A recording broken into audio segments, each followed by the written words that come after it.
प्यारा सा भजन है, सुनिए हमारा भजन। और शंकर जी पार्वती से क्या बोले थे इस भजन के माध्यम से सुनिए। तो बोलिए उमापति महादेव की जय हो, बोलिए मैया मैया पार्वती की जय हो।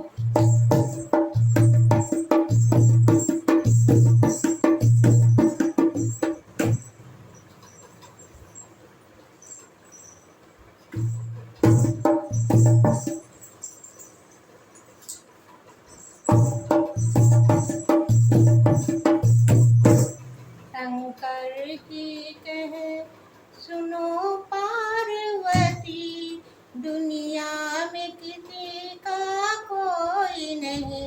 शंकर जी कहे सुनो पार्वती, दुनिया में किसी का कोई नहीं। शंकर जी कहे सुनो पार्वती, दुनिया में किसी का कोई नहीं।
बोलिए उमापति महादेव की जय हो, बोलिए मैया पार्वती की जय हो।